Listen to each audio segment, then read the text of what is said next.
ناظرین السلام علیکم ورحمۃ اللہ وبرکاتہ۔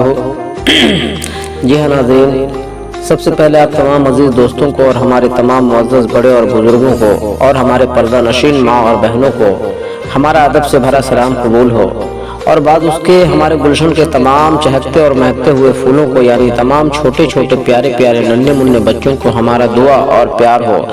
آئیے تو اب ہم پیش کرتے ہیں تصوف کی روشنی میں محمدی اسلام کی حقیقت۔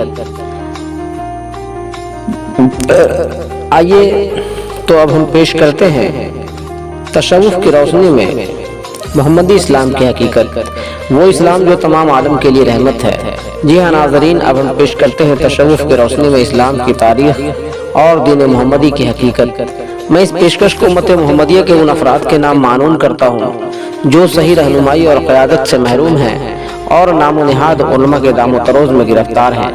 جی ہاں ناظرین، اس سے پہلے جو بیان حقیقت آپ حضرات پچھلے ایپیسوڈ میں سماعت کیے، اسی موضوع پر اور آگے کے واقعات اور بیانات سماعت کریں۔ موضوع گفتگو تعزیہ کی موضوع گفتگو میلاد کی حقیقت۔ جی ہاں ناظرین، سماعت فرمائیں۔ میلاد کی حقیقت۔ الف لام میم را کتابا انزلنا الیک لتخرج الناس من الظلمات الی النور۔ یہ کتاب اتارا تیری طرف تاکہ نکالے لوگوں کو اندھیروں سے اور لے جائے روشنی میں۔ از قرآن۔ باہر آئی ہے ایک آئینہ مانی نشاں ہو کر، چمن میں بوئے غل پھیلی ہے تیری داشتاں ہو کر، صلی اللہ علیہ یا محمد۔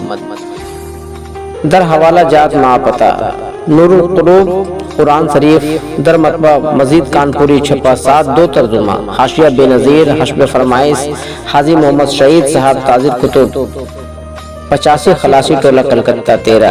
نمبر 2 حدیث شریف، امام بخاری، مالکان غالب، اختر قابل و اختر صدیقی، رحیم دیوبند یوپی، جن سے بالترتیب نمبر صفحات درج ہیں۔ نمبر 3 اسرار حقیقی، از خواجہ معین الدین چشتی رحمۃ اللہ علیہ، از کتب خانہ اللہ والے کی قومی دکان کو چیککے زیاں کشمیر بازار لاہور۔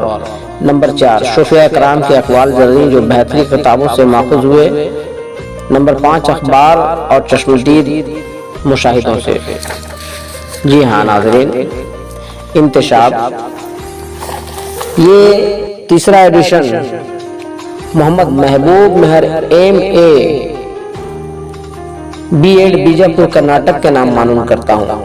آپ کی فرمائش کہ ہمارے اطراف میں بھی مخالفین میلاد شریف لعن توہین کرتے رہتے ہیں کہ یہ شریحاً بدعت ہے کہ اگر ایک ہی وقت میں ہزاروں جگہ محفل میلاد منعقد کی جائے تو ایک اکیلے محمد صلی اللہ علیہ وسلم کہاں کہاں حاضر ہوں گے۔ دوسری بات یہ کہ اللہ تعالیٰ کے اتنا ادب و احترام نہیں کرتے جتنا حضرت سلم کا کرتے ہیں۔ یہ سراسر خدا کی توہین اور شریعت کے خلاف ہے۔ ان سب باتوں سے تو ثابت ہوتا ہے کہ میلاد میں بیان پیدائش پڑھنا مثل کنہیا جنم اشٹمی کی طرح رسم ہندوانہ و کافرانہ ہے۔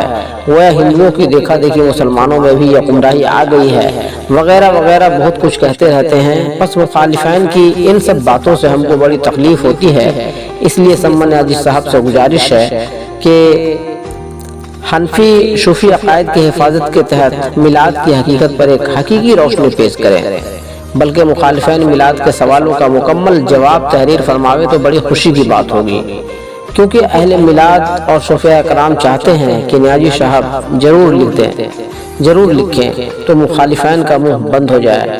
کاش اس سلسلے میں علم غیب اور معززوں پر بھی روشنی ڈال دی جائے تو نور نرا نور، کیونکہ مخالفین میلاد شریف توہین رسول کے درمیان یہ بھی کہہ جاتے ہیں کہ حضور ظاہر الغیب تھے اور اپنا خدا کو عالم الغیب کہتے ہیں۔ بہرحال خدا اور نماز کی فضیلت اور باقی سب کچھ میلاد، تعزیہ، فاتحہ وغیرہ کو شرک و بدعت کہتے ہیں۔ تعارف۔ اس کتاب کے پہلے اور دوسرے ایڈیشن کے مقبولیت کو پیش نظر رکھتے ہوئے ہندوستان کے گوشے گوشے سے اس قدر کتابوں کی مانگ ہو رہی ہے اور شرف ملاقات کے لیے بھی عقیدت مندان متمنی ہیں۔ عدم الفرصتی سے میں معذرت خواہ رہا، مگر حضرت مہدی شاہ وارثی ضلع کوٹا راجستھان نے دیوا شریف عرس کے موقع پر دعوت نامہ بھیج دیا کہ آپ دیوا شریف ضرور تشریف لے آئیں۔ یہاں اکثر صوفیہ اکرام کا اجتماع ہے۔ حضرت مستانہ جمال شاہ وارثی کی فرمائش سے یہ دعوت نامہ بھیجا جا رہا ہے۔ اگر آپ دیوا شریف تشریف نہیں لا سکتے ہیں تو ہم لوگ اختتام عرس پر خود آ کر آپ سے ملاقات کریں گے، جبکہ Baroda Gujarat, Malerkotla Punjab, Kota Rajasthan, Ratlam M P, Hardoi U P سے دیوا شریف تک آئے ہیں، پس دیوا سے گونڈا دور نہیں۔ پس اس دعوت نامہ سے متاثر ہو کر میں دیوا شریف حاضر ہوا اور مقعدہ وارثی میں نشست ہوئی۔ حضرت مستانہ جمال شاہ وارثی کے قدردانی سے تحریک محمدی پر مزید تفصیلی توفت و شنید ہوئی۔ سامعین محظوظ و مسرور رہے۔ میلاد کی حقیقت مخاطبات کی فرمائش ہوئی۔ بعض صوفیہ نے پنجابی زبان اور چند بھائیوں نے گجراتی زبان میں طبعات کی فرمائش کی، مگر سرکار جمال شاہ نے فرمایا کہ رفتہ رفتہ ہر زبان میں ترجمہ ہو جائے گا، ابھی اردو میں طبع ہو جانا بہت ضروری ہے۔ پس حق پسند اور حقیقت پسند حضرات، جن کے دلوں میں دین محمدی کی اشاعت کے جذبات موجزن ہیں، اپنے قیمتی مشورے سے حوصلہ افزائیاں کیے شکریہ۔ پس علم دوست اور قدرداں حضرات کی یہ قابل قدر حوصلہ ہے، کیونکہ فی زمانہ ایسے کم لوگ ہیں جو دینی نکات اور علمی میراث کو بخوبی سمجھ سکیں۔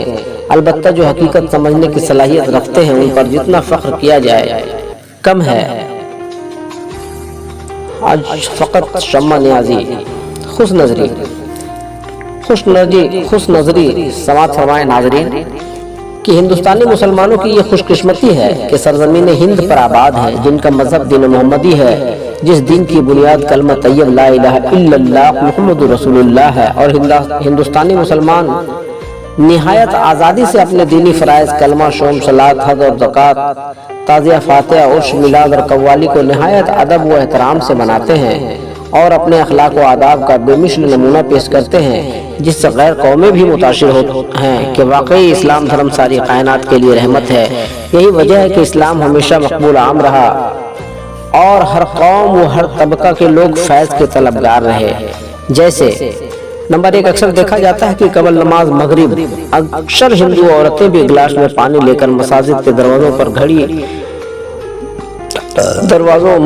مسجد کے دروازوں پر کھڑی گھنٹوں انتظار کرتی ہے کہ مسجد سے نکلنے وقت نمازی اس گلاس کے پانی پر پھونک ڈال دیں گے، جس کے پینے سے بیماری کو شفا مل جائے گی۔ نمبر 2، اکثر ہندو عورتیں رمضان شریف کے روزے رکھتی ہے اور بہت سے ہندو بھائی مسلمانوں کو افطار کراتے ہیں۔ نمبر 3، بہت سے ہندو بھائی تعزیہ داری کرتے ہیں اور ایام محرم کے 10 روزے رکھتے ہیں، اور اکثر پارسی اور مرہٹی خواتین محفل میلاد منعقد کراتی ہیں اور محرم میں تعزیہ داری کرتی ہے اور شیرنی تقسیم کراتی ہے۔ اکثر ہندو، سکھ، پارسی حضرات مزار، عرس، میلاد اور قوالی میں نہایت ادب و احترام سے شرکت کرتے ہیں اور صوفی بزرگوں سے بے حد عقیدت مند ہیں۔ بعض خانقاہوں اور مزاروں پر ہندو عقیدت مند ہی محتمم مزار خادم اور دارو کشی کرتے ہیں۔ پس وہ کتنا دلکش و دلربا منظر ہے جو مسلمانوں کو اپنے دامن وحدت میں لپیٹنے کے علاوہ غیر قوموں کو بھی اپنے دامن الفت میں سمیٹے ہوئے ہیں۔ حاصل کلام یہ کہ حضرت محمد صلی اللہ علیہ وسلم کا یہی سبق ہے۔ اس لیے آپ نے فرمایا کہ کل انسان بھائی بھائی ہے اور سب کے حقوق برابر ہیں، اور فرمایا کہ انسانیت کی خدمت کرنا ہی سب سے بڑی عبادت ہے۔ اس لیے اسلام کو عالمگیر شہرت اور مسلمانوں کو ہر دل عزیز سرخروئی حاصل ہوئی۔ تفریق نظر، جی ہاں ناظرین، تفریق نظر سماعت فرمائیں کہ بدقسمتی کا یہ یا فرقہ پرور علماء کا تعصبی نظریہ، یہ جن کے سینوں میں کینہ اور دماغوں میں تعصب کے شعلے بھڑک رہے ہیں، وہ جس محفل میں پہنچتے ہیں خدا اور نماز کا نام لے کر اس محفل میں بدامنی اور گندگی پیدا کر دیتے ہیں، یعنی محفل امن اور انسانی میل محبت کی قدر نہ کر کے کفر شرک کا فتویٰ سنانے لگتے ہیں کہ تعزیہ، فاتحہ شرک ہے، میلاد قوالی بدعت ہے، غیر قوموں سے مذہبی مناسبات کفر اور بے دینی ہے، وغیرہ وغیرہ۔ اس لیے تعزیہ اور میلاد کو اس لیے تعزیہ اور میلاد کو رسم ہندوانہ اور کافرانہ کہتے ہیں، صرف اپنے اجنبی خدا اور نماز کی تعریف کرتے ہیں اور خدائی بہانہ سے پیغمبر اسلام حضرت محمد صلی اللہ علیہ وسلم کی توہین کرتے ہیں، اور توہین رسول کرنے کا زواج یہ پیش کرتے ہیں کہ غیر حاضر مردہ نبی کو سلام، قیام، تعظیم، احترام کرنا شرک ہے۔ خدا کی بزرگی کے سامنے کسی بشر کا ادب و احترام نہیں کرنا چاہیے۔ نوٹ: علامہ ابن خلدون نے اپنی تصنیف تواریخ ابن خلدون کے مقدمہ میں لکھا تھا کہ کسی نبی، پیغمبر، بزرگ، ریفارمر کی اگر بڑائی لکھی جائے تو چاہیے کہ اس کی کچھ خامیاں بھی سپرد قلم کی جائے، کیونکہ صرف بڑائی لکھ دینے سے اندیشہ غالب ہے کہ قوم اس کی پوجا کرنے لگے اور خدا کی بے عزتی ہو جائے۔ اس لیے علامہ صاحب نے توہین رسول لکھنے کو جائز قرار دیا، اور ان کے عملہ پیادہ آج تک خدا اور نماز کی فضیلت منوانے کے لیے توہین رسول کرتے رہتے ہیں تاکہ خدا اور نماز کو تقویت ملتی رہے۔ جیسے ایک مقرر نے اپنی تقریر میں کہا کہ آج محمد چل بسے، البتہ خدا حی و قیوم ہے۔ ایک محرر تحریر کر دیا کہ خیال محمد سے نماز فاسد اور خدا ناخوش ہو جاتا ہے۔ ایک ایڈیٹر نے اپنے اخبار میں شائع کر دیا کہ گنبد خضرا منہدم اور قبر رسول مشمار کر دینا چاہیے، کیونکہ مسجد میں صرف ذکر خدا ہونا چاہیے۔ گویا اسی تفریق نظر سے خوش نظری میں خلل واقع ہوا، جس سے مسلمانوں میں مذہبی فرقہ بندیاں اور طرح طرح کی بیماریاں پیدا ہوئی۔ پس قوم و مذہب کی سلامتی کے تحت دانشوروں کو چاہیے کہ تفریق نظر کو خوش نظری سے بدل دیں تو قوم کے لیے خوش قسمتی کی بات ہوگی۔ جی ہاں ناظرین، تو قوم کے لیے خوش قسمتی کی بات ہوگی۔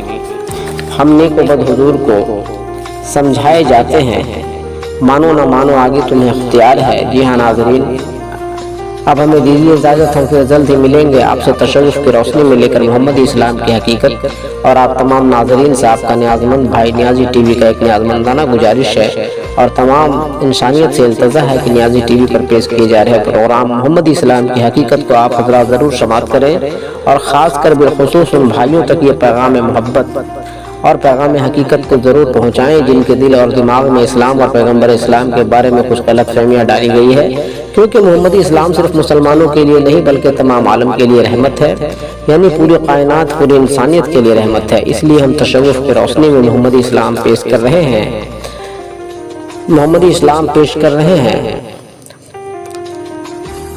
اس لیے تصوف کی روشنی میں ہم محمدی اسلام پیش کر رہے ہیں۔ ہمارا مقصد اور منشا صرف یہ ہے کہ محمدی روشنی سے زمانہ روشن ہو جائے، حق اور باطل کو زمانہ جان لے، اور ہمارے آقا و مولا کی توہین نہ کی جائے، ان کی شان اقدس میں گستاخی نہ کی جائے۔ جی ہاں ناظرین، اگر آپ حسینیت اور محمدیت کو پسند کرتے ہیں تو آپ ہمارے اس محمدی پیغام کو تمام انسانیت میں زیادہ سے زیادہ شیئر کریں، اور ہمارا حوصلہ افزائی اور تمام عالم کے آخرت کے بھلائی کے لیے ہمارے اس پیشکش کو، ہمارے نیک کوششوں کو اور اس محمدی پیغام کو، اور آپ اپنے اس محمدی چینل نیازی ٹی وی کو زیادہ سے زیادہ لائک، کمنٹ اور سبسکرائب کریں۔